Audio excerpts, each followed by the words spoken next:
Joining us now, Congressman Adam Schiff of Burbank. He's the ranking member on the House Intelligence Committee. Welcome back, sir. Good morning. Thank you. Your thoughts on the meeting with Kim Jong-Un? It could happen as early as next month. Some are saying the demilitarized zone would be the desired location. What are your thoughts on that? Look, I think it's very positive that the meeting is taking place. It's certainly a profound departure from last year when they were comparing the size of their nuclear buttons. So this is progress, and in terms of where the venue ought to be, I think it would be better if it were a more neutral location like Singapore rather than something that would be perceived as the president coming to the North Korean dictator.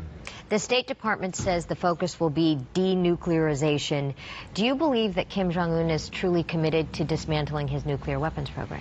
It's hard for me to believe that's the case. We certainly hope that it is, and we ought to press this opportunity and test the North Koreans.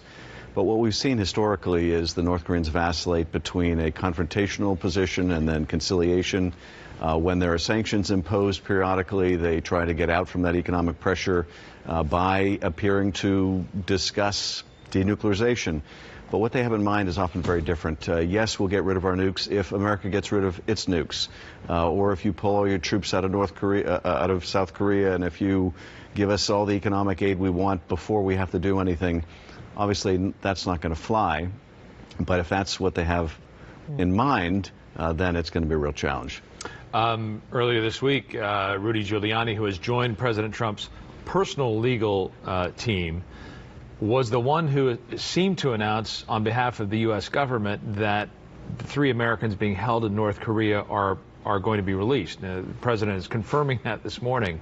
That's not really the traditional way in which these kinds of announcements get made. What's happening there? Is there some conflict between the State Department and how does Rudy Giuliani fit into all this? I think this is Rudy Giuliani being Rudy Giuliani. It's all about Giuliani. Now, that's going to be a problem when you have an administration that's all about Donald Trump. He shouldn't be announcing hostage releases. I don't think that the president should be announcing it until they're released.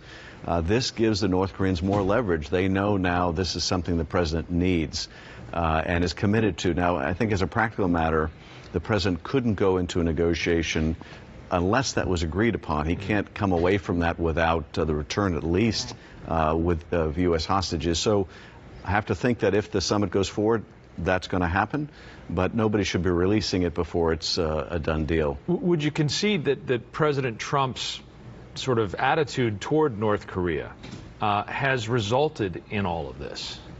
I think that the combination of his bellicosity and kind of erratic nature is part of what drove Kim Jong-un to come to the table.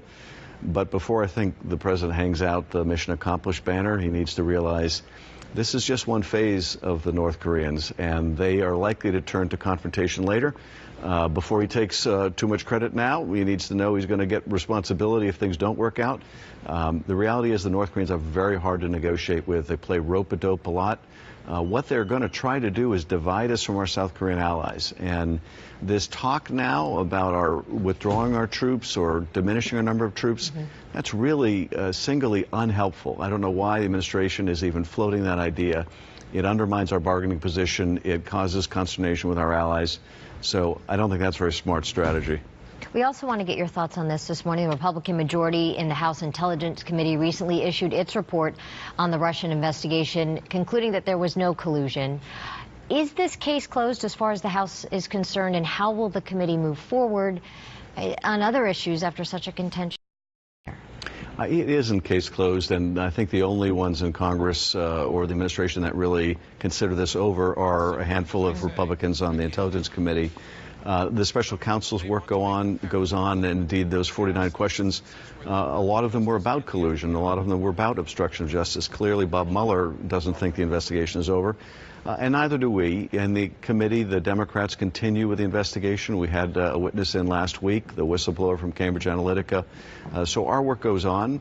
The good news in terms of the committee, and it has been very contentious, is that in the non-Russia area, we've continued to work together in a very nonpartisan way. That's really the bread and butter of the committee, the oversight of the intelligence agencies. But there are certainly strains, and I think it will take time for those to mend.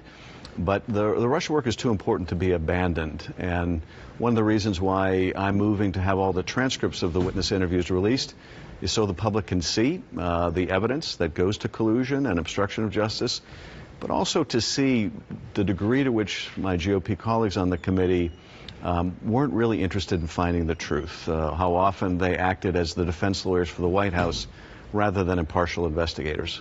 Let's switch to the rollback of federal vehicle emission standards. California leading the fight to stop that, and one of 17 states suing the EPA to stop that from the EPA from weakening fuel economy standards. What's your stance on the lawsuit? Well, I'm glad that California and these 16 other states are bringing suit. The federal government shouldn't be telling California, we're going to require you to breathe dirtier air. And that's essentially what it would mean. If you go out today, you have a much better quality air than we did in the 1970s in Los Angeles. They want to turn the clock back. They want to give effectively more people health problems in Los Angeles and California and these other states. What California was doing was having the effect on automakers of getting them to build more fuel-efficient cars. That's good for America. It's good for the globe. And this is unfortunately part of the Trump administration's all-out assault on the environment, and it's brought to us by someone like Scott Pruitt. So it's no surprise, but I think it's deeply destructive to our state and to the country as a whole. Once again, Congressman Adam Schiff of Burbank is the ranking member of the House Intelligence Committee. Thanks for coming in.